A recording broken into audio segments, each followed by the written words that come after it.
democracia con perspectiva de género, participación activa de las y los adolescentes en la defensa de los derechos humanos, educación para la paz y derechos humanos, seguridad ciudadana y derechos humanos, uso de la fuerza desde la perspectiva de los derechos humanos. Si te interesa capacitarte, inscríbete en educa.cndh.org.mx o llámanos al 55 56 81 81 25, extensión 2280, o escríbenos a cursosndh@cndh.org.mx. Comisión Nacional de los Derechos Humanos.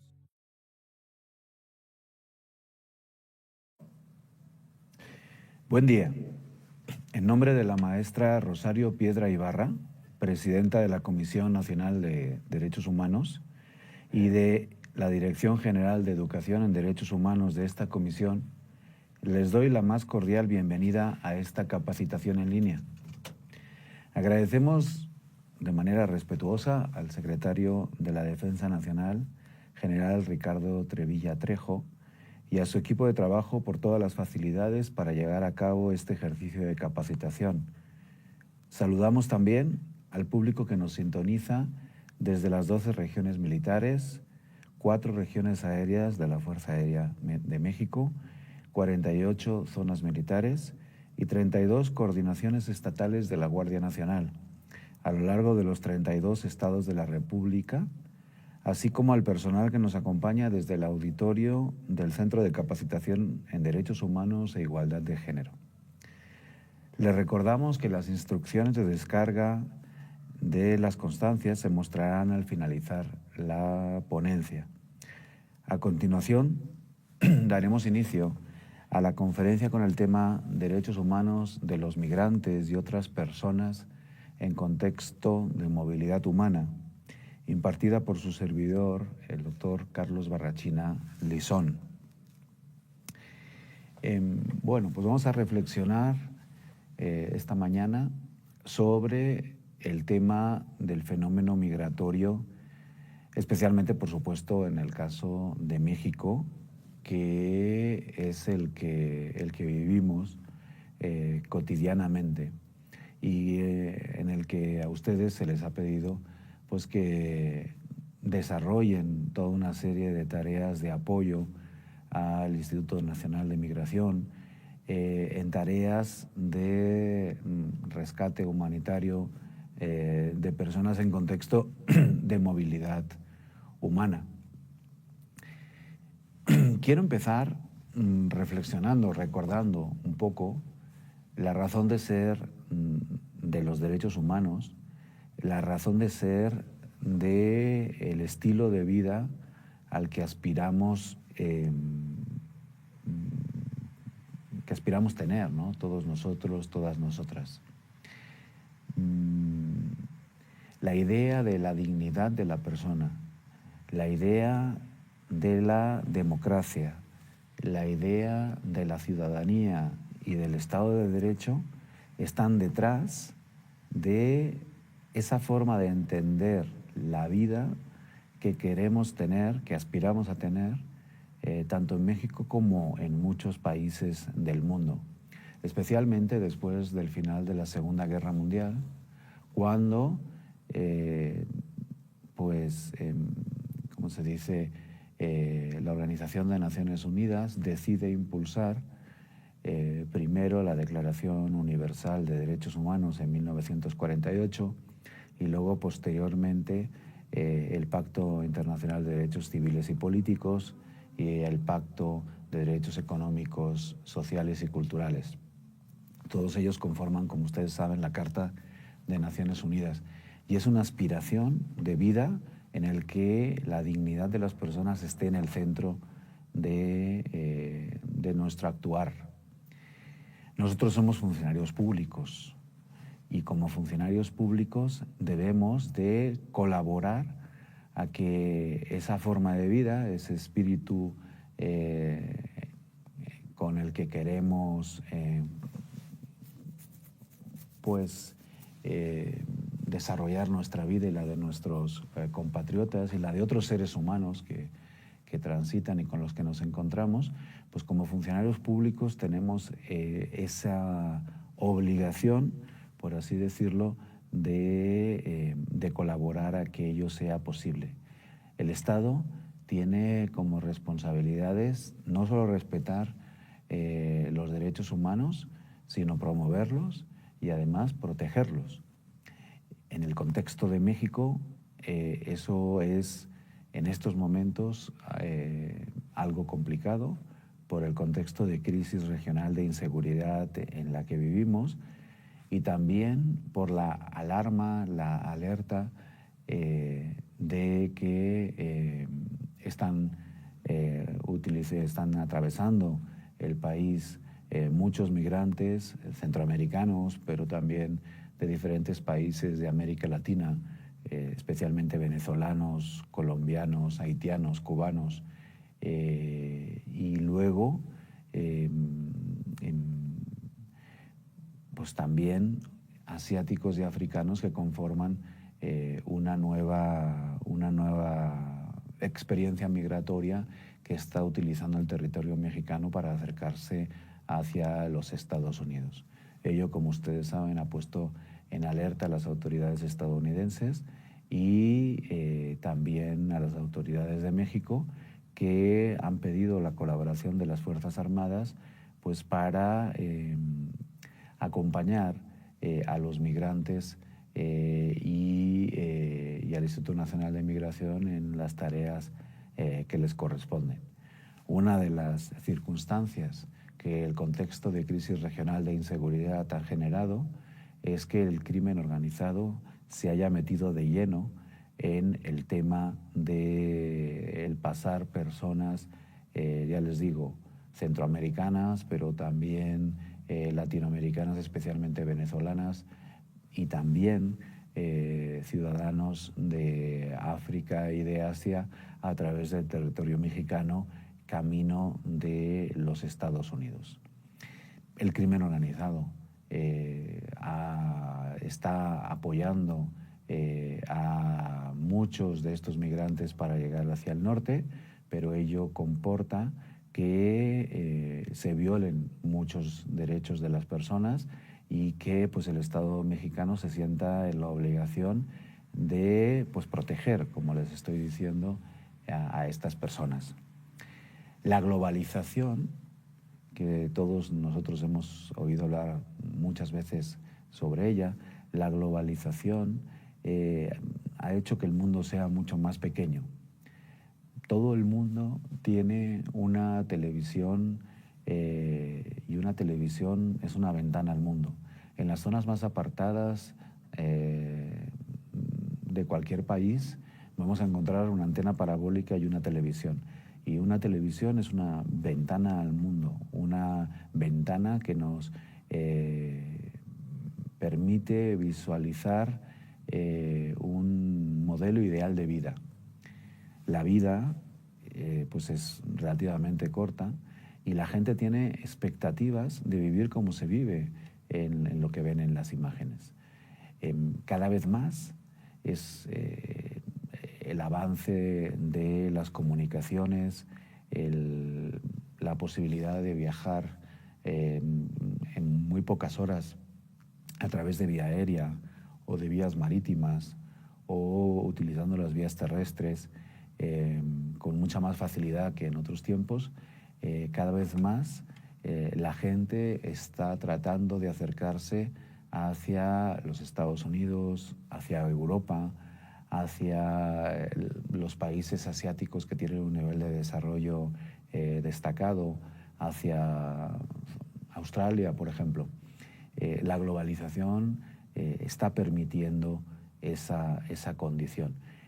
Y los países receptores y de tránsito, como es el caso de México, pues tienen que adaptar el trabajo de sus funcionarios públicos pues para garantizar que el respeto de los derechos humanos se encuentre presente. Es una responsabilidad del Estado, como les digo, el proteger a las personas. Los derechos humanos son derechos que toda persona tiene en virtud de su dignidad humana. Fíjense qué palabra más importante, dignidad humana. Y todos y todas lo entendemos muy bien, ¿no? Nuestra dignidad se siente afectada cuando alguien interrumpe nuestra esfera de intimidad con groserías, con autoritarismo, con un montón de situaciones que nos afectan. Entonces, la dignidad, un valor que todos entendemos muy bien, es el elemento central de la persona en un contexto que aspira, vuelvo a insistir, a ser democrático y que respeta esa idea de los derechos humanos. Los derechos humanos son inherentes a todas las personas. ¿Eso qué significa? Que por el hecho de ser seres humanos, pues tenemos derechos a ser tratados con respeto, con dignidad, y ello nos relaciona con el poder que tiene el Estado. Tenemos, por una parte, los seres humanos, las personas, ciudadanos o extranjeros, y por otra parte tenemos las estructuras estatales. A partir de la Segunda Guerra Mundial, la comunidad internacional entendió que se debería de proteger a las personas, a los seres humanos, de posibles abusos de las autoridades estatales. Después de 2 guerras mundiales, después de un siglo XIX en el que los trabajadores finalmente lograron ser personas relevantes en el mundo contemporáneo, la Sociedad de Naciones va a decir, tenemos que ponerle límites al Estado. Ello ya venía, ya tenía sus antecedentes, o sea, no crean que fue solamente por los horrores de la Segunda Guerra Mundial que se impulsa esta posición de la comunidad internacional y que luego va a ir construyendo instituciones a lo largo de lo que queda del siglo XX y el inicio del siglo XXI, en el que se siguen consolidando, creando y consolidando estructuras del Sistema Internacional de Naciones Unidas. Los límites al Estado vienen desde antes del origen del Estado, incluso desde 1215 con la Carta Magna en Inglaterra, y luego con la Carta de Derechos de 1628 y de 1689, también en Inglaterra, con la independencia de los Estados Unidos, en el que se privilegia al ciudadano versus incluso la conformación del nuevo Estado-Nación de los Estados Unidos, y la Revolución Francesa. Ustedes piensen que la Constitución de los Estados Unidos es el mismo año de la Revolución Francesa, en 1789. Bueno, esos son los antecedentes de irle poniendo límites al Estado, y eso ya se va a materializar después de la Segunda Guerra Mundial. El contexto de la globalización va a permitir el que exista una movilidad mucho más normal, mucho más habitual. Después de la Segunda Guerra Mundial, ustedes recuerdan, hay un montón de procesos de independencia que daban las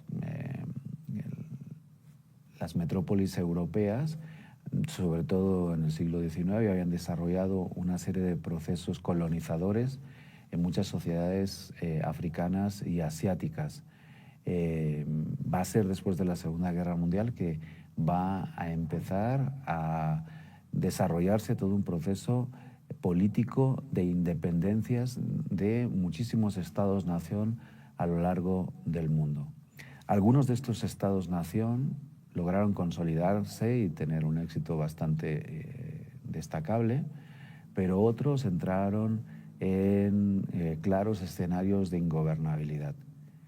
En esos escenarios de clara ingobernabilidad, estados fallidos, con muchos problemas para que la gente viva en ese contexto de dignidad que hemos estado hablando y de respeto, pues la gente opta por marcharse. Muchas zonas del mundo, sobre todo esas colonias que les estoy hablando de África y de Asia, solían desplazarse hacia Europa y hacia otros territorios. Los Estados Unidos solían recibir especialmente, digo, en el último siglo, migración procedente de México y de Centroamérica. Pero esa situación pues ha cambiado y hoy en día, como les he señalado al principio y luego les voy a mostrar con una serie de cifras concretas, pues se ha diversificado mucho más.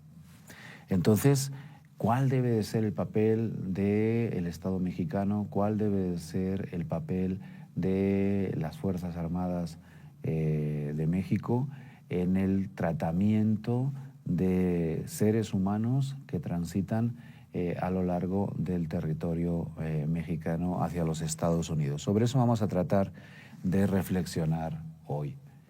Los derechos humanos son universales. Esto a veces no nos damos cuenta. Kofi Annan en 1997 en Irán, en Teherán, un país islámico en el que en algunas ocasiones se ha señalado que a lo mejor los derechos humanos no se entienden de la misma forma que en Occidente, va a señalar con rotundidad que los derechos humanos no son ajenos a ninguna cultura y son naturales de todas las naciones, son universales. Los derechos humanos son universales porque están basados en la dignidad de todo ser humano, con independencia de la raza, del color, del sexo, del origen étnico o social, de la religión, del idioma, la nacionalidad, la edad, la orientación sexual, la discapacidad o cualquier otra situación. Los seres humanos tenemos toda esta serie de derechos que son aceptados por todos los estados y pueblos. Muchas veces el desconocimiento, el prejuicio, nos hace visualizar al extranjero como algo diferente, y lo es, porque tiene características culturales a las que no estamos acostumbrados y muchas veces un idioma distinto. Pero el ser humano, como les digo, a nivel internacional, una de sus características básicas es su dignidad. ¿Okay? Y nosotros, como funcionarios públicos del Estado, estamos obligados a proveer esa condición, sean nacionales de nuestro país o sean personas que son nacionales de cualquier otro lugar del mundo. A las personas hay que tratarlas con dignidad y con respetos y dándole el tratamiento que merecen.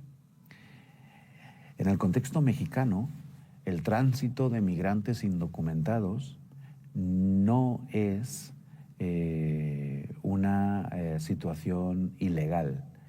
Los extranjeros indocumentados que transitan a través de México incurren en una falta administrativa, pero no incurren en un problema legal o en una situación de ilegalidad como la que sí van a incurrir cuando transiten a los Estados Unidos en esa nación, no en México.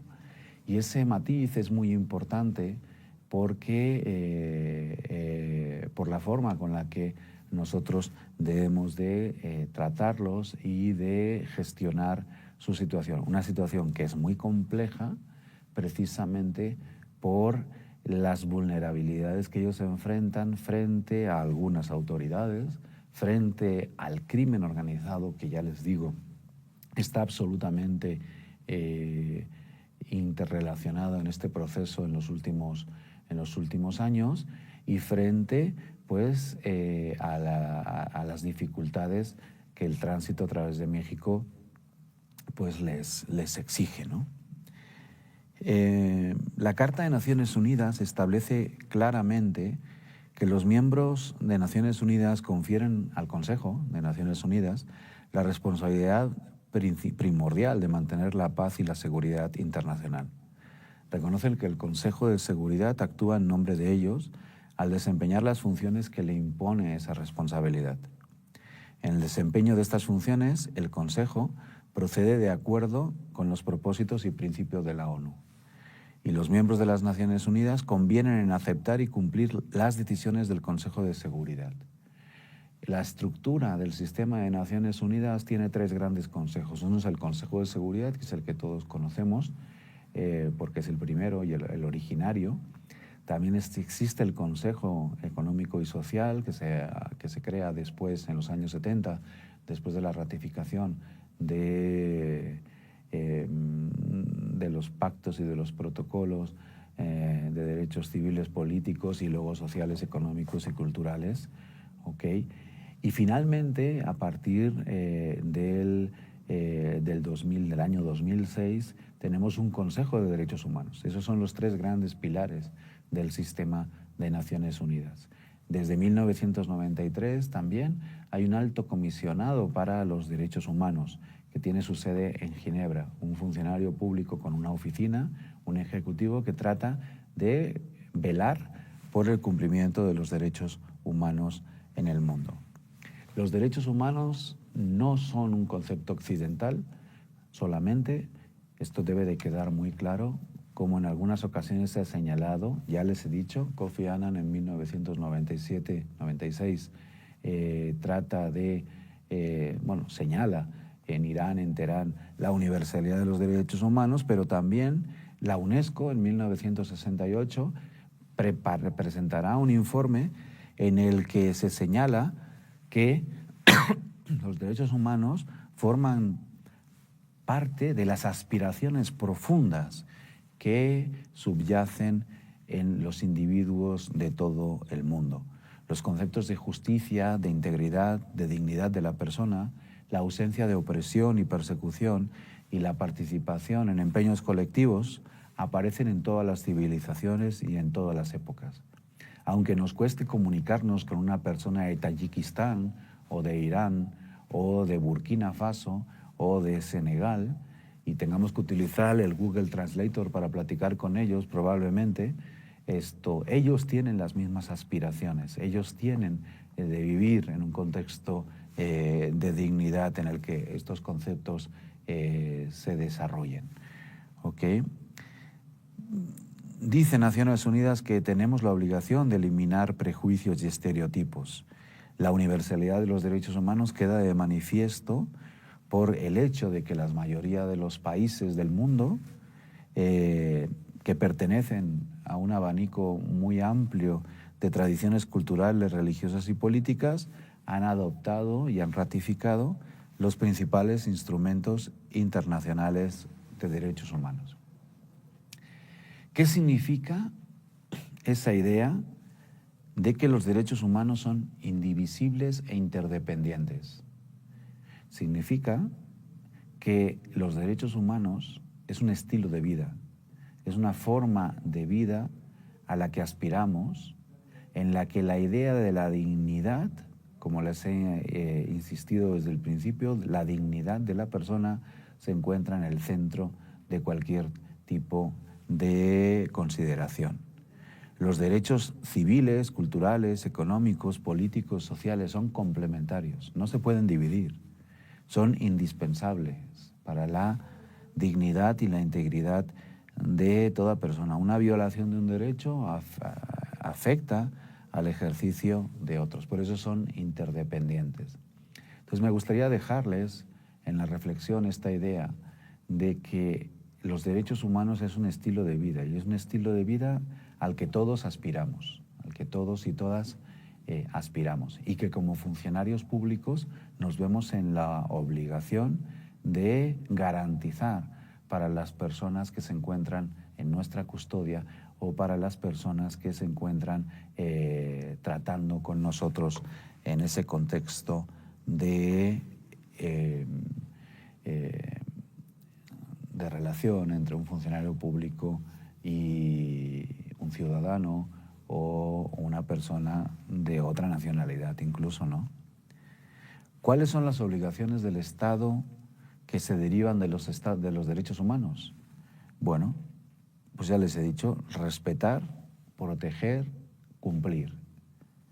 Esta tríada de obligaciones. Respetar los derechos humanos. Como autoridades públicas no podemos violentar los derechos civiles, políticos, sociales, económicos, culturales de cualquier persona. Ya les he dicho que son interdependientes, que son indivisibles, que es un estilo de vida y nosotros debemos de desarrollar nuestra función en apego a esas circunstancias.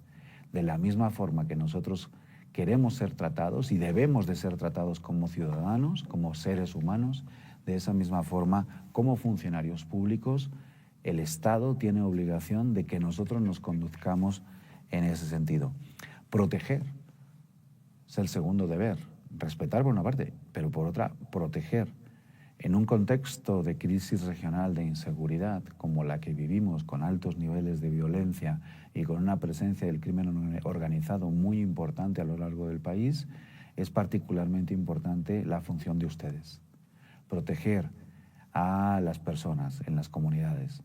Y estamos hablando de un contexto de movilidades a través de México, de seres humanos que no son mexicanos, sino que tienen diversas nacionalidades y que cada vez esas nacionalidades son más diversas, lo que probablemente nos va a hacer entrar en algunas contradicciones, en algunos choques culturales. Seres humanos que lamentablemente en muchos casos están sometidos a la presión de los grupos del crimen organizado que les están acompañando con violencia, en muchos casos, en su camino hacia los Estados Unidos, hacia el camino hacia esa vida que se espera tener, en el que esa dignidad pues, se encuentre pues, presente con mayor medida. Miren, les voy a mostrar algunas gráficas que nos explican o que explican cómo ha sido el tránsito de migrantes a través de México en los últimos años.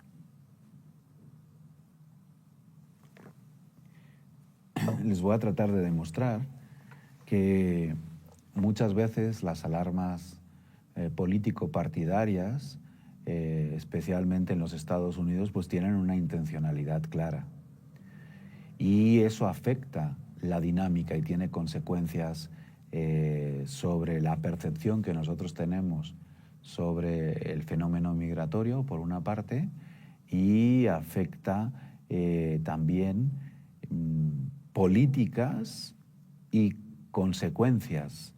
Las consecuencias me voy a referir, pues, por ejemplo, de la presión política de los Estados Unidos se ha derivado finalmente que el crimen organizado ha visto que el tema de la movilidad humana es un área de negocio importantísimo, tan importante o más que el tráfico de drogas, ¿ok? Entonces, y cada vez con mayor relevancia. En el año 2008, un politólogo estadounidense de nombre Samuel Huntington publicó un libro que se titula ¿Quiénes somos? En ese libro se trataba de explicar, de reflexionar sobre quiénes eran los ciudadanos estadounidenses.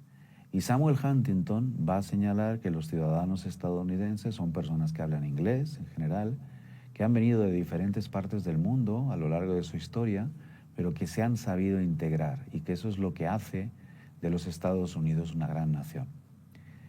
Y señala que los latinos son un riesgo y un peligro porque no se adaptan a la cultura política estadounidense. Los latinos no quieren aprender inglés, no se integran de la misma forma que se habían integrado otros grupos que conformaron la sociedad estadounidense. Todos hemos oído hablar que Estados Unidos es una sociedad de migrantes, pero de migrantes que se integran.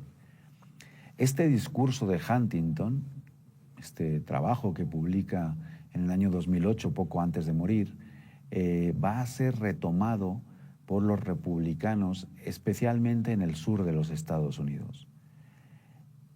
La existencia de mexicanos y de centroamericanos en las grandes ciudades estadounidenses e incluso en las pequeñas también, en gran parte del territorio estadounidense, es algo que viene de los últimos 40, 50 años, no es un fenómeno reciente. En esta gráfica ustedes pueden visualizar el flujo de detenciones desde el año 2000 hasta el año 2024 de la patrulla fronteriza de los Estados Unidos.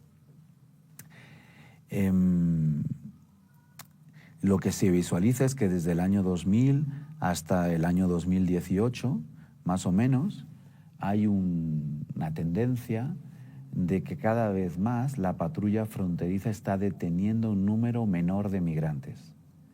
En las estadísticas del CBP, de esta organización pública estadounidense que se dedica a asegurar migrantes en su frontera, a detener migrantes que ellos consideran ilegales por su legislación. Pues bueno, fíjense, desde el 2012, en el 2012 había 426.043 encuentros de esas autoridades públicas de los Estados Unidos con migrantes extranjeros. Esos encuentros los traducimos por detenciones. No son la misma persona, o sea, no son personas distintas. Esas 426.000 encuentros pueden ser 3, 4 veces la misma persona. O sea, tú agarras a una persona, la repatrias, luego vuelve a pasar, la vuelves a agarrar. Es decir, no está reflejando 426.000 personas individuales, sino 426.000 detenciones. Bueno, en el año 2017-18 es uno de los momentos más bajos, como podemos visualizar. En 2017 en concreto se encontraron hubo 417.191 encuentros entre extranjeros y autoridades mexicanas que se derivan en procesos de detención. Cuando se empiezan a organizar las caravanas de migrantes en el sur de México, es el momento más bajo de detenciones por parte de la patrulla fronteriza. Y ese momento lo utiliza la administración republicana para señalar que hay una invasión de extranjeros en los Estados Unidos y para solicitarle al gobierno mexicano que les apoye para controlar ese fenómeno migratorio. La verdad es que esa idea respondió a una intención político-partidaria republicana de ganar procesos electorales en los Estados Unidos, porque como pueden ver, no estaban en ese momento pasando muchos más migrantes de los que habían pasado anteriormente. Es más, estaban pasando bastantes menos. En el año 2019 tenemos un incremento de detenciones en los Estados Unidos. Eso no significa que estuvieran pasando un número mayor de migrantes. Lo que significa es que detuvieron mucho más migrantes. Eso se relaja en el 2020 por el tema de la pandemia y a partir del 2021, 2022, 2023 y 2024, pues el número de migrantes detenidos por la patrulla fronteriza del sur de los Estados Unidos en sus fronteras terrestres, pues aumenta muchísimo.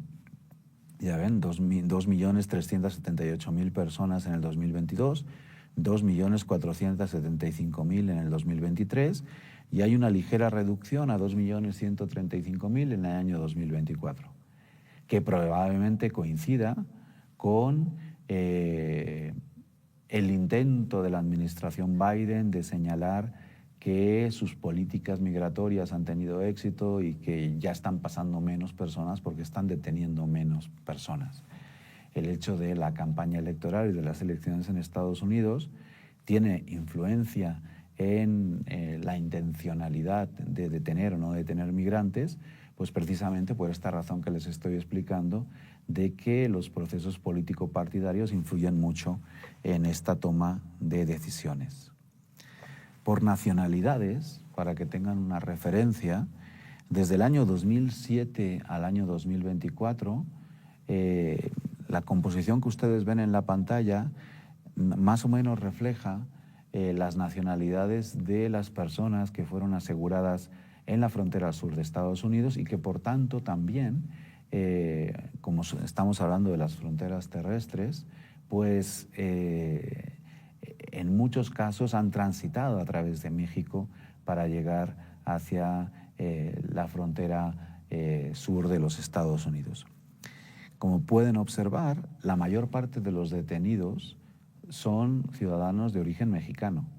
O sea, esa invasión de centroamericanos que señalaba Donald Trump en el año 2018, pues no es tal invasión de centroamericanos. Eso ya les digo, venía desde hace 40, 50 años. La mayor parte de detenidos son ciudadanos mexicanos. Y después del año 2021, esos ciudadanos mexicanos que han sido detenidos por la patrulla fronteriza de los Estados Unidos se incrementan. De la misma manera que se van a incrementar de forma moderada los ciudadanos de El Salvador y de Honduras y de Guatemala en ese proceso de detención. Pero el fenómeno que va a ser muy importante a partir del 2021 va a ser la llegada masiva de ciudadanos latinoamericanos, especialmente, como veremos dentro de un momento, venezolanos, colombianos, haitianos. ¿Okay? Y luego el surgimiento, en la línea que pone otros, el surgimiento de nuevas nacionalidades a los que el crimen organizado ha ido atrayendo. El crimen organizado empezó a hacer campañas masivas en África y en Asia para ofrecerles vuelos hacia el continente americano para luego transitar de forma terrestre hacia los Estados Unidos utilizando el territorio mexicano y los territorios centroamericanos para llegar hacia el norte. Hay una denuncia por parte de diferentes autoridades estadounidenses que en el 2023 llegaron más de 1.000 vuelos a Nicaragua procedentes de diferentes países africanos donde se hizo esa publicidad. Entonces, las consecuencias de las políticas republicanas en los Estados Unidos de la primera administración del presidente Trump, lo que provocó fue que el crimen organizado se metiera en el negocio y entonces que empezaran a invitar a gente que viniera desde otras partes de América Latina y de África y Asia.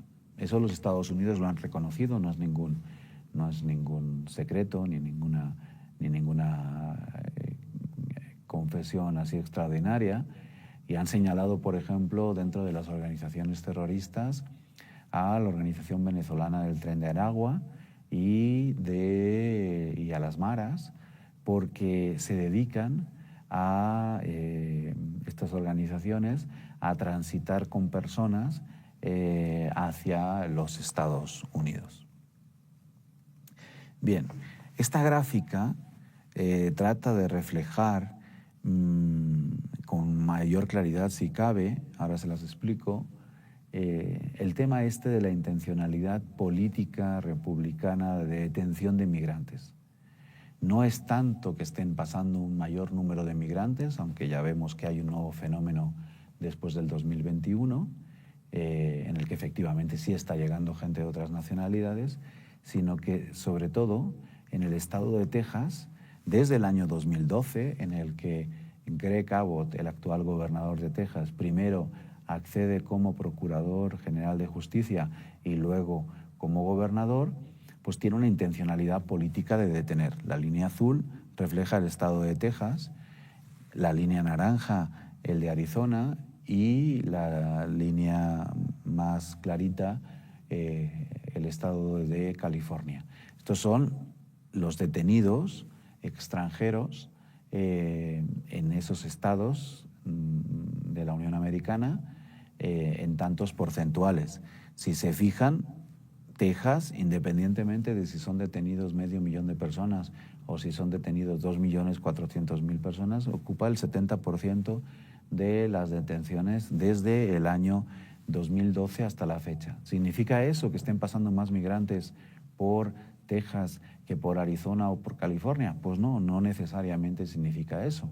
Esto refuerza esa idea de que la intencionalidad política es lo que nos permite visualizar este movimiento migratorio. Si se fijan, en el año 2024 se produce una reducción del porcentaje en Texas de detenciones, y eso tiene que ver con el año electoral que les he estado comentando. Hasta hace 2 años, ya les he señalado en la primera gráfica, hasta hace 2 años la patrulla fronteriza de los Estados Unidos únicamente identificaba ciudadanos mexicanos, salvadoreños, hondureños, guatemaltecos, y al resto de ciudadanos los ponía en la categoría de otros.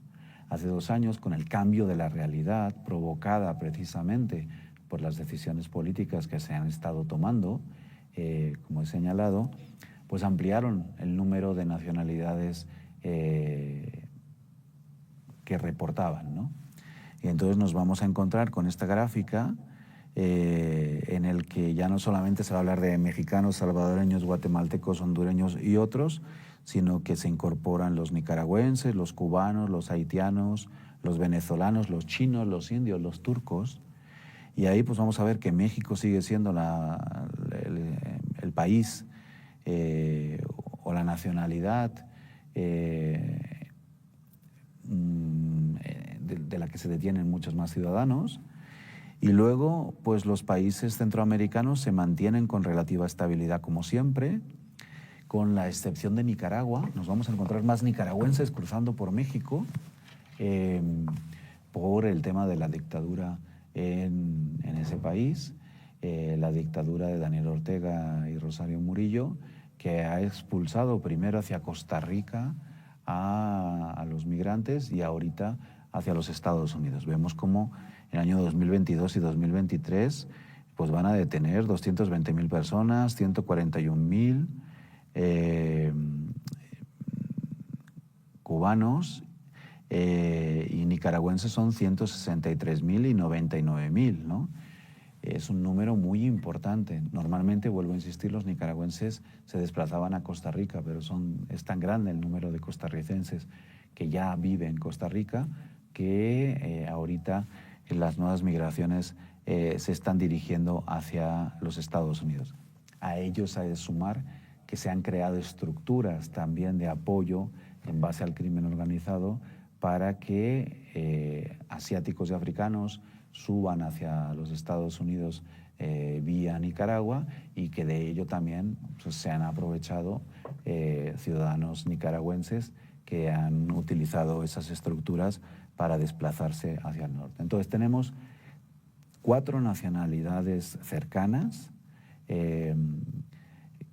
los venezolanos, los cubanos, los haitianos, los nicaragüenses, que están huyendo de sus países y se suman por razones políticas y sociales, y que esos se suman a los tradicionales centroamericanos, que más o menos hay como 230,000, 100 y pico mil detenidos cada año, ¿no? Y a ellos se va a sumar la llegada de asiáticos que aquí se identifican con chinos, indios y turcos, y que luego veremos que ese número es, que esas nacionalidades son mucho más dispersas en los datos del Instituto Nacional de Migración. En esta gráfica pues se ve pues efectivamente que México es como se dice, la nación que más ciudadanos neutraliza la patrulla fronteriza de los Estados Unidos, y que luego pues guatemaltecos, hondureños y venezolanos pues les siguen a bastante distancia. También vemos que a nivel total pues teníamos un incremento que en el año electoral del 2024 pues se modera relativamente. Hoy en el debate político estadounidense el presidente Donald Trump está diciendo que él va a lograr que dejen de pasar migrantes. Bueno, eso lo tenemos que tener presente porque eso va a tener efectos sobre los migrantes que nos vamos a encontrar en México en su tránsito hacia los Estados Unidos y que nosotros debemos de atender con dignidad.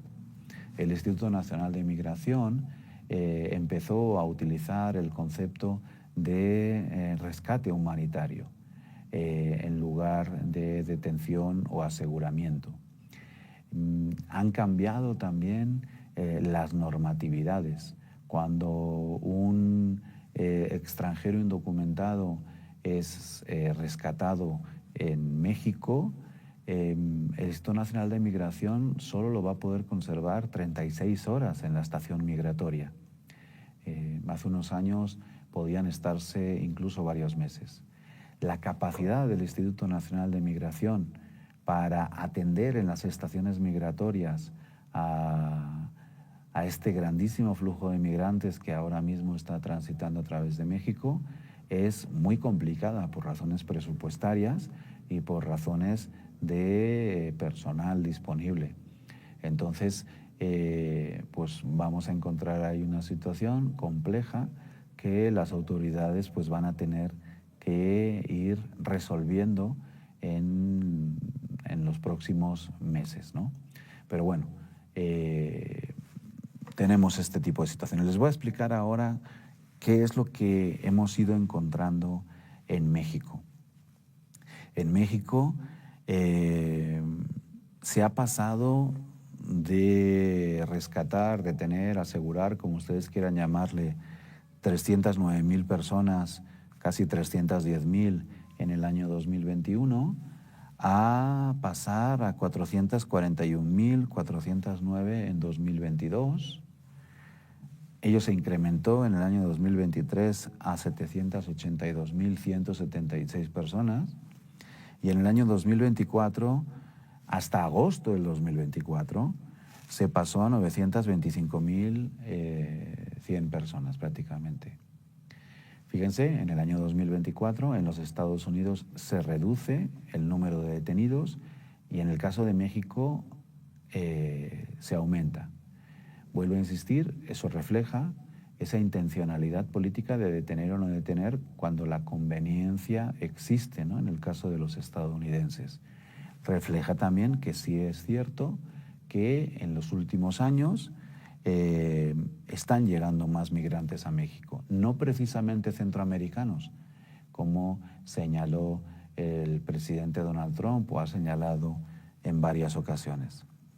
Miren de América del Sur, como en el año 21 pasamos de 27,058 al año 22 a 159,500, en el año 23 345,000 y en el año 24 483,000 personas aseguradas, detenidas, rescatadas por parte del gobierno mexicano. Transitar México, ustedes lo saben, es tremendamente complicado. La frontera sur es muy porosa, tiene un montón de posibilidades de tránsito, ya sea por Chiapas o por Tabasco, o por Campeche o por Quintana Roo. Existen muchísimos puntos por donde los migrantes pueden transitar. Ha habido un incremento en los procesos de detención también en los estados de Tabasco y de Veracruz, porque los migrantes en algunas ocasiones entran por Tapachula, pero luego entran también por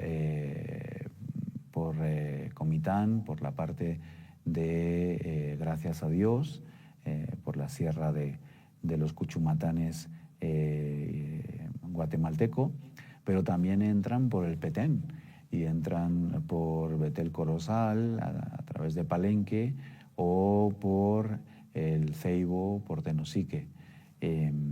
Pudieran entrar también por Quintana Roo. Las rutas que va a elegir los grupos del crimen organizado para trasladar personas pueden ser muy variadas. El proceso de detención en Tabasco y en Veracruz se ha incrementado Pues porque finalmente la geografía y la infraestructura en México lleva a que prácticamente todos los migrantes o el gran número de migrantes acaben encontrándose en esas dos entidades federativas de camino al norte. ¿Okay? Entonces, ahí es donde nos vamos a encontrar los nudos de paso. Ustedes no van a visualizar grandes caravanas de migrantes de forma habitual en las carreteras mexicanas. No van a encontrar, excepto en momentos temporales, grandes estacionamientos de personas en las ciudades del norte de México, esperando pasar hacia los Estados Unidos, aunque eso puede cambiar de un momento a otro, dependiendo de las políticas estadounidenses. En el primer minuto de la administración del presidente Trump se dejó de trabajar con la aplicación del CBP One, en el que los extranjeros hacían una cita a través de herramientas electrónicas para ser atendidos y, en su caso, que les fuera otorgado el asilo o algún otro tipo de situación migratoria documentada legal en los Estados Unidos. El presidente Donald Trump canceló ese programa y muchas personas extranjeras que estaban en México, en alguna ciudad de la geografía mexicana, esperando a que les llegara el día de la cita, pues se vieron impedidas a poderlo hacer, ¿no? Entonces, es en momentos como este en el que a lo mejor podemos encontrar algún estancamiento. En el caso de que el proceso de repatriaciones se cumpla como el presidente Trump ha señalado, es muy probable que en algunas ciudades del norte de México tengamos aglomeraciones temporales de personas que están esperando el paso hacia los Estados Unidos. Pero eso no es lo habitual. El crimen organizado ha creado sus estructuras, sus formas de trabajar para que de una forma lo más discreta posible este proceso migratorio se lleve hacia los Estados Unidos. Eso genera situaciones complejas porque el crimen organizado contrata con los migrantes su paso hacia determinadas ciudades, hacia determinados territorios, y ello se ha encarecido muchísimo. Es muy caro transitar hacia los Estados Unidos para un migrante, sobre todo para los que vienen desde Asia o desde África. Y entonces, muchas veces, la autoridad mexicana se va a encontrar a los migrantes en condiciones muy desfavorecidas, porque si se quedan sin los recursos suficientes para seguir migrando hacia el norte, para seguirle pagando a ese crimen organizado y a los obstáculos con los que se encuentren, pues estos pues van a ser secuestrados y maltratados y vejados por estas personas del crimen organizado. Ya les he dicho, ya les he hablado de este incremento de personas de América del Sur que han sido detenidas en México. Los cubanos en el Caribe también llevan muchísimos años transitando a través de México, igual que los centroamericanos. Ellos tenían políticas de protección que les favorecían en su tránsito hacia los Estados Unidos. Hoy en día eso ya no existe de la misma forma y siguen pasando cubanos, pero también haitianos. Y hay muchos haitianos que viajaron a Brasil y que viajaron a Ecuador y a Perú y se naturalizaron brasileños, ecuatorianos y peruanos. Cuando fue el Mundial de Fútbol en Brasil, muchos haitianos llegaron a ese país para construir los estadios de fútbol y luego se quedaron en Brasil, pasaron a Ecuador, a Perú, se naturalizaron, y hoy en día varios de los que son identificados como brasileños, peruanos o ecuatorianos, pues tienen este origen nacional haitiano. Ahí vemos en los países del Caribe como de 26.000 personas detenidas en el 2021, se pasa a 52.000 en el 2022, a 80.000 en el 2023 y a 92.000 en el 2024, hasta el mes de agosto. Vuelvo a insistir, los datos que he tenido disponibles del Instituto Nacional de Migración para contar el 2024 son hasta el mes de agosto, y así van a ser en todo lo que les esté explicando. Estas cifras que les estoy comentando nos sirven para dimensionar el flujo de migrantes, de la movilidad humana que existe en México. Lo medimos a través de las detenciones, porque es el único indicador válido que tenemos, ¿no? O sea, el único indicador concreto. Combinando los datos de detención de la patrulla fronteriza de los Estados Unidos con los datos de detención del Instituto Nacional de Migración, nos podemos hacer una idea del volumen, sobre todo cómo cambian, cómo se incrementan el número de detenidos. No va a ser un número global, pero nos podemos hacer una idea del volumen y sobre todo de las nacionalidades de las personas que están transitando a través de México. Ya les he dicho, se ha incrementado el paso de haitianos y jamaiquinos también, y se ha incrementado el paso de asiáticos y de africanos. Fíjense que en el año 2021 fueron 1.700 asiáticos los que el Instituto Nacional de Migración aseguró. En el 2022 pasaron a 10.300, en el 2023 a 45.800 y en el 2024 hasta agosto hasta 45.600, lo cual quiere decir que probablemente habrán superado los 50.000 detenidos por el Instituto Nacional de Migración en el año 2024. Y con los africanos pasa lo mismo, de 2.066 se pasó a 6.672 en el 2022, a 59.498 en el 2023 y a 43.300 en el 2024, que seguramente también alcanzará la cifra de los 50.000 o más, porque los flujos de personas pueden cambiar mucho de un mes a otro dependiendo de las estrategias logísticas de las personas que los están trayendo hacia México, ¿no? Entonces, si esta situación se consolida, este paso de asiáticos y africanos se consolida de la misma forma que se han ido consolidando el paso de caribeños y de ciudadanos de América del Sur, especialmente venezolanos, vamos a tener una situación compleja.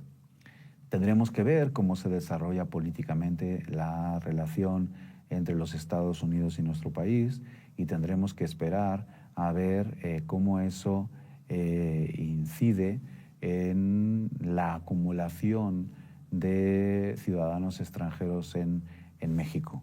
Pero debemos de tener presente que nuestra actuación en este contexto va a ser importante, crecientemente importante. Tener en cuenta que son nuestros nacionales, los mexicanos, los que más están siendo detenidos y van a ser repatriados también, seguramente, si se cumplen los anuncios que el presidente Trump ha estado señalando, y que también tendremos que darle atención a esos paisanos que regresan y que regresan en condiciones muy complejas, ¿no? Si eso al final se da, que todavía no lo hemos visualizado. En esta tabla se encuentran de forma detallada los centroamericanos y caribeños por nacionalidades. Ya ven los haitianos como de 19.000 detenidos en el 2021 pasaron a 45.000 en el 2023 y pues a 36.000, 37.000 en el 2024, que van a llegar al final del 2024 seguramente a 40.000 también, ¿no? Los cubanos llevan muchísimos años pasando, tienen un tránsito muy irregular, ya les digo, cada año varía mucho el número de cubanos que transitan a través de México, y lo vemos muy bien en esta gráfica. En un año son 7.000, en otro 41.000, en otro 27.000, en otro 32, varían mucho. Fíjense, los salvadoreños, los hondureños, pues hay los guatemaltecos, hay un proceso sostenido. Son los nicaragüenses los que han irrumpido en este contexto.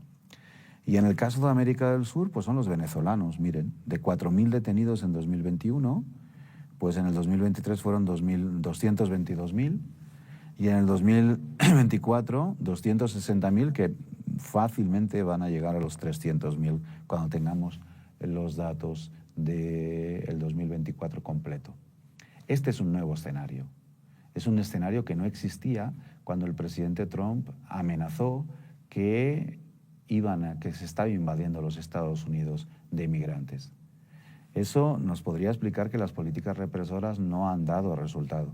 No han dado resultado porque al final el crimen organizado se ha metido y está empezando a traer muchas más personas de diferentes partes del mundo. En esta diapositiva se ve cómo en el diario El País, en junio del 2024, se anuncia que se señala que Daniel Ortega hace de Managua una puerta de entrada a la migración irregular hacia Estados Unidos, que 1.150 vuelos en 12 meses procedentes de Libia, Marruecos, Uzbekistán, India o Tayikistán llegaron a Nicaragua y que pues se están utilizando las estructuras del crimen organizado para subir estas personas hacia México y luego hacia los Estados Unidos. Recuerden, aquí por nacionalidades, ¿no?, de asiáticos. Pues miren, personas de Afganistán, de 19 personas detenidas, pues hemos pasado en el año 2023 a 2.600 y en el año 2024, a falta de lo que queda de año, para poderlo ver, a 2.200, ¿no? De Bangladesh, en el 2024 habían 2.400 detenidos. Chinos, 14.000 en el 2023, 12.000 en el 2024. Indios, pues 12.400, 12.200. No quiero ser exhaustivo, pero sí es interesante que veamos la diversidad de orígenes nacionales, asiáticos y africanos con los que nos vamos a enfrentar, más que enfrentar, con los que nos vamos a encontrar. Porque el Estado mexicano, que tiene esa obligación de proteger a las personas, pues va a tener que comunicarse, que poder comunicarse. Vamos a tener que empezar a utilizar el Google Translator o vamos a tener que utilizar otro tipo de mecanismos para podernos comunicar con estas personas a las que vamos a encontrar muy cerca del crimen organizado, en situaciones de muchísima vulnerabilidad. Si esto se consolida, es muy posible que tengamos escenarios en el que se anuncie que personas con nexos con grupos terroristas están transitando a través de México. Y esto es otra situación que debemos de saber. De hecho, el diario El País se señaló que 7 personas de Tayikistán, fueron identificadas como presuntos terroristas. Entonces, es una situación que nos va a tocar gestionar en los próximos años. La mayor parte de las personas que migran son seres humanos que buscan un mundo mejor, provengan de donde provengan. Lo mismo pasó con los centroamericanos cuando se señalaba que los centroamericanos lo único que venían es a complicar el contexto de seguridad pública en nuestro país. Lo cierto es que eso nunca se comprobó. En algunas poblaciones es cierto, si de repente te llega una avalancha de 3.000, 4.000 personas, pues no tienen esa capacidad de absorber. En el caso de Tapachula, si tú tienes, pues sin poderse mover de un espacio concreto a un número de personas casi superior al número de personas que viven habitualmente en la ciudad, pues efectivamente vas a tener problemas de convivencia. Es muy probable que tengas esos problemas de convivencia. Pero en general, las personas que transitan a lo largo de México buscando un mejor futuro, lo que buscan es eso, un mejor futuro y no necesariamente meterse en problemas. Pero sí vamos a encontrar personas relacionadas con grupos del crimen organizado y posiblemente personas relacionadas con grupos terroristas islámicos o de otro tipo si se consolida este tipo de migración, y deberemos de saber dar el tratamiento adecuado.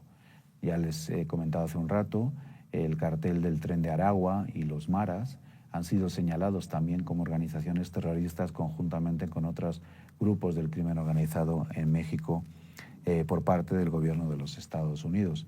Entonces eso significa que sí están desarrollando una actividad importante en el tránsito, especialmente de esos venezolanos y de esas personas desde América del Sur que están pasando a través de México. Ya ven, de Kazajstán, 1.259 personas detenidas en el 2024, de Kirguistán, de Nepal, de Tayikistán, 910 el año pasado, de Turquía, de Uzbekistán, 6.098. Bueno, ya les digo, esta es la nueva situación que a ustedes les va a tocar encontrarse por las funciones que se están solicitando a las Fuerzas Armadas. Y les vuelvo a insistir, todas estas personas son personas indocumentadas, no son ilegales, no incumplen ninguna ley transitando por México. En todo caso, tienen un problema administrativo que deben de resolver frente a las autoridades del Instituto Nacional de Migración. Nuestra obligación como servidores públicos es brindarles la atención en ese contexto de respeto a la dignidad de las personas, ¿no? En el caso de los africanos, pues fíjense, fueron detenidos 4.000 angoleños en el 2023 y 3.500 en el 2024 hasta el mes de agosto, cuando en el año 2021 únicamente habían sido 200. De Burkina Faso es un país muy interesante porque es un país de donde la gente está huyendo de forma masiva por la actividad de grupos terroristas islámicos. Pues el año pasado se detuvo 876 personas. Ya les digo, el hecho de que se detengan personas no significa que no pasen más. De hecho, al final, la situación de que no estén estacionados en ningún parte del territorio nacional significa, o que no estén estacionados de forma permanente durante mucho tiempo en puntos del territorio nacional, significa que están pasando a los Estados Unidos.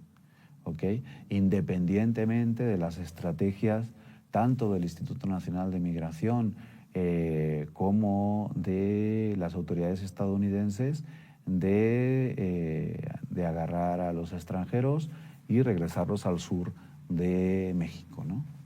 El Instituto Nacional de Migración está documentado que está agarrando a extranjeros en el norte del país y los está llevando en autobuses hacia el sur de nuestro país. Y pues las autoridades estadounidenses pues están utilizando también de diferentes medios para ello.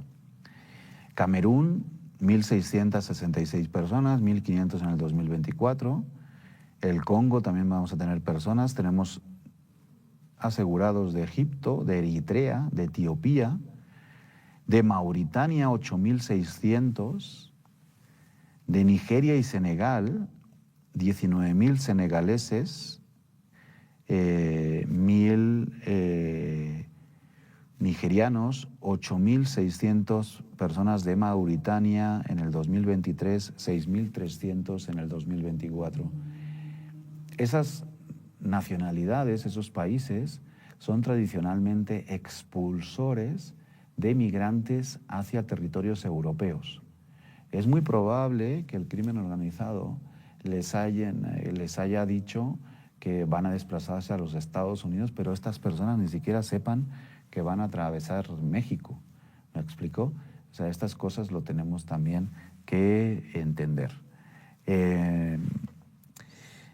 Bueno, pues esta es la situación que encontramos, que vamos a encontrar, que vamos a tener que gestionar en los siguientes años y que se suma a la situación de inseguridad, de crisis regional de inseguridad en la que México se encuentra inmersa. La globalización es inevitable. La densidad de conexiones de transporte a escala mundial se ha incrementado de forma acelerada. La globalización no son solo intercambios comerciales y financieros, son procesos migratorios. México firmó el Tratado de Marrakech en el año 2018, por el cual se comprometía a generar condiciones para una migración segura, ordenada y regular. Entonces, tenemos esa obligación de brindar hospitalidad a personas que no han cometido ningún delito por transitar de forma no documentada a través de México, en un contexto, vuelvo a insistir, de crisis regional de inseguridad en nuestro país y en Centroamérica también, y en América del Sur también, y en el que los Estados Unidos están presionando para que esos migrantes no crucen su frontera y se queden en México. Ya lo hemos dicho, a los republicanos del sur de los Estados Unidos les interesó políticamente, partidariamente, el hecho de señalar que estaban siendo invadidos por centroamericanos. No hablaban de mexicanos, hablaban de centroamericanos, lo cual en ese contexto, en el año 2018, no era una realidad, pero de ese proceso de neutralización de migrantes y de mayor detención de los mismos, lo que se ha provocado es que el crimen organizado se haya metido en este tipo de actividad y que ahora estén llegando, ahora sí, muchos más migrantes de América del Sur, del Caribe, de Asia y de África. Y si estos procesos se consolidan, como he señalado ya en alguna ocasión, pues vamos a tener que aprender a gestionarlo de la forma más profesional posible. Y en ese contexto, pues, de que como funcionarios públicos debemos de tratar a las personas con dignidad y con respeto. Bien.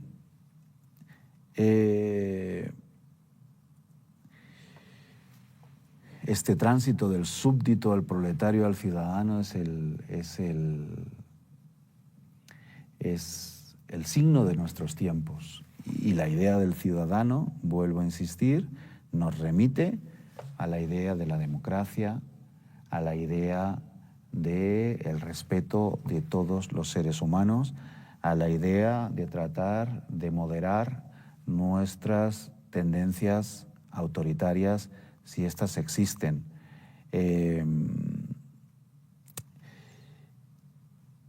Les quiero pasar ahora a platicar en lo que nos queda de reflexión sobre el contexto de inseguridad, de la crisis regional de inseguridad que vivimos en el país. Me parece importante hacerlo porque es el contexto en el que ustedes se van a encontrar con personas en movilidad humana a través del país. El hecho del desplazamiento de las personas es lo más natural y lo más normal que existe. En México y en muchas partes del mundo, el primer proceso de migración fue interno y era la migración del campo a la ciudad. La gente busca el vivir mejor. Y cuando esto se saturó, la gente empezó a buscar la salida hacia el extranjero. Muchos paisanos nuestros están en los Estados Unidos, ya lo he comentado en diferentes ocasiones, y en muchas zonas del mundo.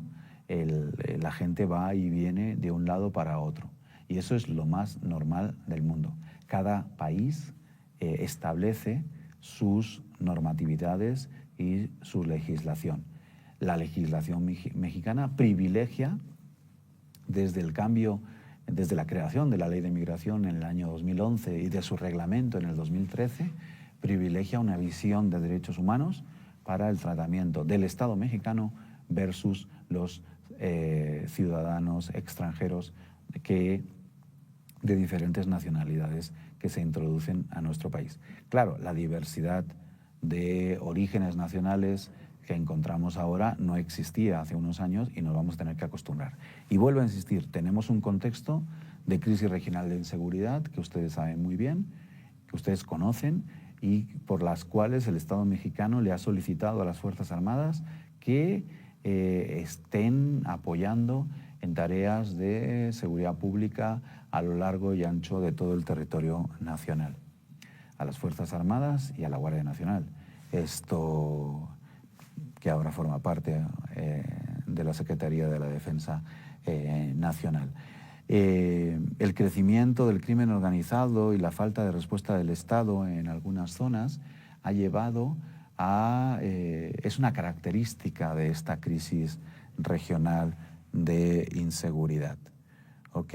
Y ahí la gran pregunta que nos debemos de hacer todos y todas es ¿cómo gestionamos la violencia extrema en un contexto que pretende ser democrático? Esas situaciones de violencia que vivimos en diferentes territorios de la nación, ¿cómo se gestionan? ¿Cuál debe ser la respuesta del Estado? ¿Cuál debe ser la respuesta de los funcionarios públicos? La que sea, debe ser en apego al respeto de las personas. En un contexto en el que tenemos la responsabilidad no solo de respetar, sino de proteger y promover los derechos humanos. ¿Ok? ¿Y cuáles son esos contextos? Bueno, pues vemos aquí una tabla de homicidios desde el 2015 hasta el 2024. Son los datos del Secretariado Ejecutivo del Sistema Nacional de Seguridad Pública, en el que pues tenemos una situación muy compleja que les voy a detallar un poquito más adelante. Fíjense, desde el 2015 al 2023, utilizando como fuente el INEGI y el Secretariado Ejecutivo del Sistema Nacional de Seguridad Pública, pues tenemos unos números de homicidio altísimos, ¿no? 20.700 en el 2015, 31.062 en el 2023, con picos de 36.000, según el INEGI, en el año 18, 19, 20, ¿no? Y 21. Entonces, y si nos fijamos en el secretariado, las cifras son muy parecidas, 21.000 en el 2015 hasta 29.000 en el 2023, con picos de 33.000, 34.000 en este de 2018-2021. Y a ello se suma el número de desaparecidos. Y ahora hablaremos de los contextos de violencia en México. México tiene tres contextos de violencia diferentes, ¿no? Que también se van a relacionar con el tema de la movilidad humana y del tránsito de personas y la presencia del crimen organizado sobre todo. Tenemos tres contextos de violencia. Uno es el de gran presencia del Estado en algunas zonas, gran presencia del crimen organizado y mucha violencia homicida. Esas son las grandes ciudades, especialmente Tijuana, Cancún, las grandes ciudades de Guanajuato y algunas áreas concretas de las áreas metropolitanas de la Ciudad de México, del Estado de México y de Jalisco y Nuevo León. En esas áreas tenemos una gran presencia del Estado, una gran presencia del crimen organizado y mucha violencia. ¿Ok? Allí pues nadie puede señalar que hay un Estado fallido porque hay una gran presencia del Estado. Pero pues tenemos esa situación que se provoca sobre todo por la lucha de los grupos del crimen organizado, pero que afecta a los ciudadanos que viven en las zonas violentas de esas grandes ciudades. Tenemos otro área de violencia importante, que es en zonas rurales, donde hay poca presencia del Estado, donde hay mucha presencia del crimen organizado y donde hay mucha violencia. Son escenarios donde luchan diferentes grupos del crimen organizado por rutas, por mercados, por lo que sea. Son las zonas rurales de Michoacán, de Guerrero, de Morelos, ahora es Sinaloa, Tabasco y en cierto modo Chiapas, por el tema migratorio precisamente, donde encontramos esos escenarios. Y finalmente tenemos un tercer escenario de violencia, que es mucho más complicado, a pesar de que los números de homicidios sean más reducidos, que es donde hay poca presencia del Estado, mucha del crimen organizado y poca violencia homicida. Es interesante porque coincide esa poca violencia homicida con los desaparecidos. Jalisco, Tamaulipas, Veracruz, son entidades donde hay muchos desaparecidos, ¿ok? Y son sitios, especialmente Tamaulipas y Veracruz, donde hay un gran control del crimen organizado, pero los números de homicidios son relativamente moderados. Van a ser zonas rurales, en las que muchas zonas rurales, sobre todo del sureste mexicano, en donde hay grupos del crimen organizado dominantes que no necesitan pelearse con otros grupos del crimen organizado, en donde se va a dar estas condiciones. Poca violencia homicida, un número importante de desaparecidos, control de algún grupo del crimen organizado. Esta situación es muy inestable porque Tabasco y Sinaloa, por ejemplo, se encontraban en este contexto. Estamos hablando de Tamaulipas, de Veracruz, de Chiapas, ahora sí, de Campeche, antes de Tabasco, también de Sinaloa y del sur de Quintana Roo. Son zonas aparentemente tranquilas, pero con un control del crimen organizado muy grande. Interesante, y de forma muy interesante, el tema de la movilidad humana se desarrolla en buena parte de estas entidades federativas. El tránsito de migrantes, sobre todo utiliza estos territorios aparentemente tranquilos y dominados por algún grupo del crimen organizado. Cuando se muestra un contexto en el que se pelean varios grupos del crimen organizado por alguna ruta o por alguna situación, es cuando se incrementa la violencia. Posiblemente el caso de Tabasco y de Chiapas tenga un poco que ver con esta situación en la actualidad.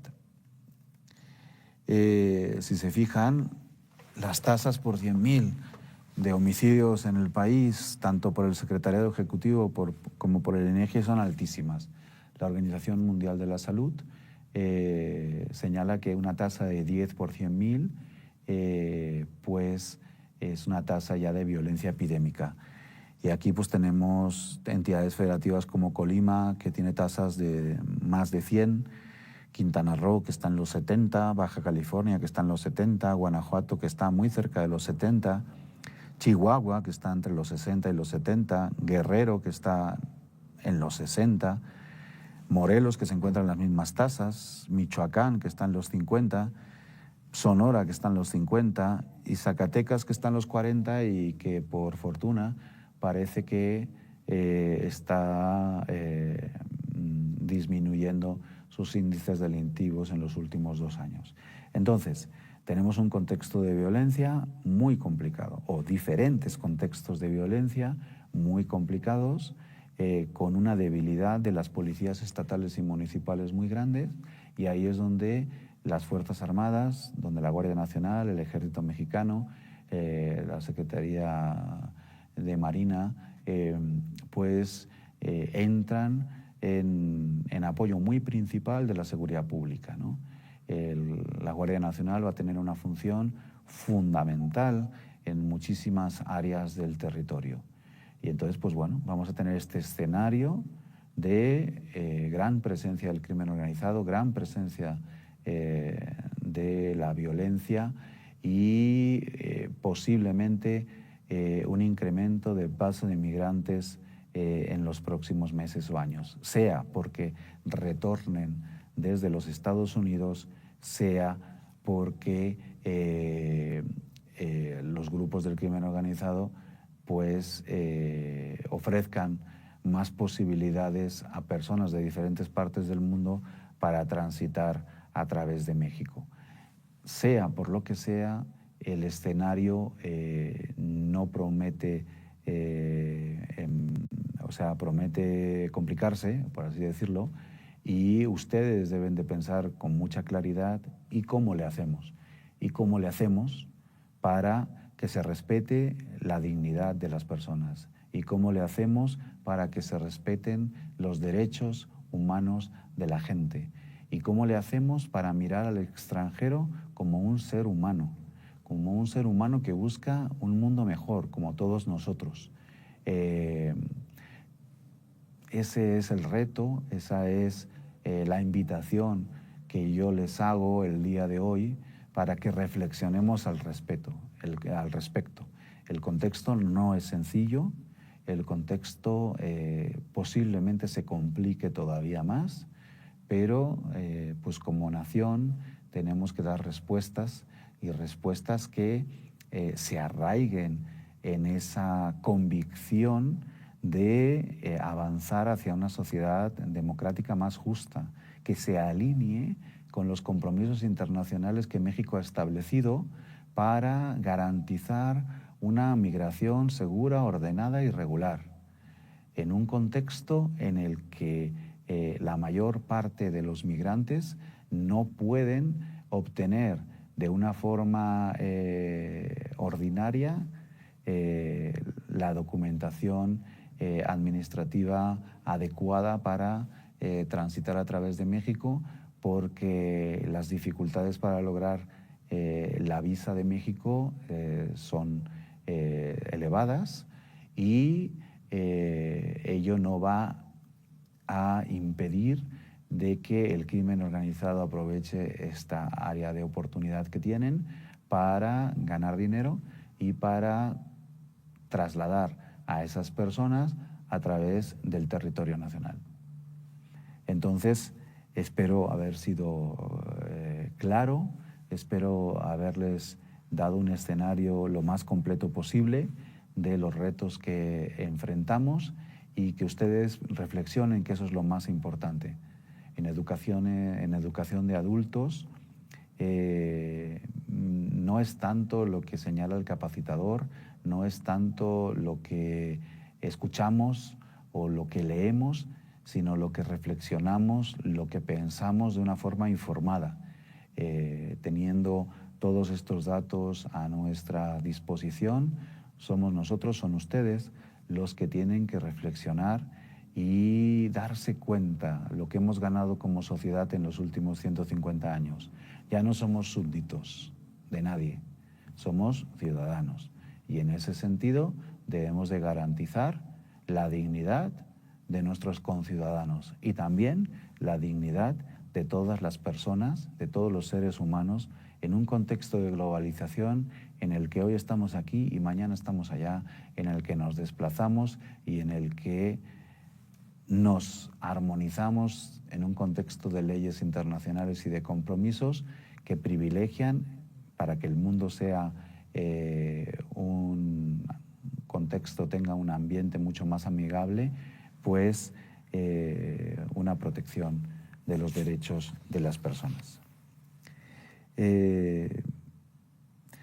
Para concluir, agradecemos la atención del público que nos siguió a lo largo de esta misión. Esperamos que esta capacitación sea de utilidad para tener un mejor desempeño como personas servidoras públicas y en la prevención de violaciones a los derechos humanos. En breve aparecerán las instrucciones para descargar su constancia de participación en su pantalla. A nombre de la maestra Rosario Piedra Ibarra, agradecemos su atención y esperamos contar con su valiosa participación en próximas capacitaciones. Que tengan un excelente día.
¿Te gustaría capacitarte o conocer más sobre derechos humanos? Inscríbete en nuestra plataforma Educa CNDH, un modelo de aprendizaje dinámico y flexible al que podrás acceder las 24 horas del día, los 365 días del año, de forma gratuita y con valor curricular. Si te desarrollas en las áreas de la educación, salud, procuración de justicia, fuerzas armadas o atención a grupos vulnerables, entre otros, o simplemente te gustaría conocer más sobre la cultura de los derechos humanos, en Educa CNDH encontrarás una herramienta de educación 100% en línea. Por cada curso que realices, obtendrás una constancia, la cual te da la posibilidad de obtener un diploma al realizar 4 cursos que conforman cada una de las ramas de la plataforma. Derechos humanos desde la perspectiva de género. Educación para los derechos humanos. Derechos humanos de los grupos en situación de vulnerabilidad. Cultura de derechos humanos y protección de la salud. Transversalización del enfoque de derechos humanos en las empresas. Enfoque de derechos humanos en la procuración de justicia. Igualdad y no discriminación en la convivencia escolar. Impartición de justicia con perspectiva de género. Participación activa de las y los adolescentes en la defensa de los derechos humanos. Educación para la paz y derechos humanos. Seguridad ciudadana y derechos humanos. Uso de la fuerza desde la perspectiva de los derechos humanos. Si te interesa capacitarte, inscríbete en educa.cndh.org.mx o llámanos al 55 56 81 81 25, extensión 2280.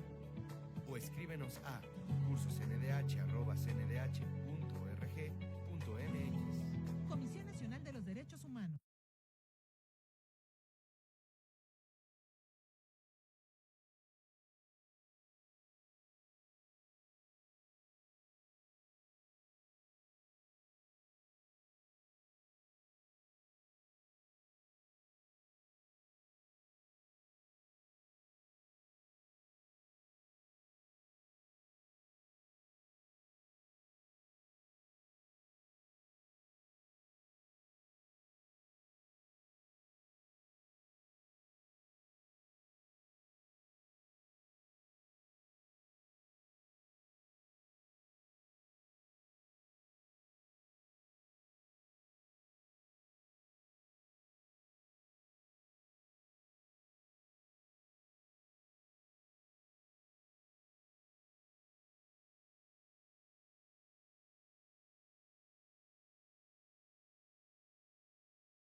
gustaría capacitarte o conocer más sobre derechos humanos? Inscríbete en nuestra plataforma Educa CNDH, un modelo de aprendizaje dinámico y flexible al que podrás acceder las 24 horas del día, los 365 días del año, de forma gratuita y con valor curricular. Si te desarrollas en las áreas de la educación, salud, procuración de justicia, fuerzas armadas o atención a grupos vulnerables, entre otros, o simplemente te gustaría conocer más sobre la cultura de los derechos humanos, en Educa CNDH encontrarás una herramienta de educación 100% en línea. Por cada curso que realices, obtendrás una constancia, la cual te da la posibilidad de obtener un diploma al realizar 4 cursos que conforman cada una de las ramas de la plataforma. Derechos humanos desde la perspectiva de género y educación para los derechos humanos. Derechos humanos de los grupos en situación de vulnerabilidad. Cultura de derechos humanos y protección de la salud. Transversalización del enfoque de derechos humanos en las empresas. Enfoque de derechos humanos en la procuración de justicia. Igualdad y no discriminación en la convivencia escolar. Impartición de justicia con perspectiva de género. Participación activa de las y los adolescentes en la defensa de los derechos humanos. Educación para la paz y derechos humanos. Seguridad ciudadana y derechos humanos. Uso de la fuerza desde la perspectiva de los derechos humanos. Si te interesa capacitarte, inscríbete en educa.cndh.org.mx o llámanos al 55 56 81 81 25, extensión 2280. O escríbenos a cursosndh@cndh.org.mx. Comisión Nacional de los Derechos Humanos.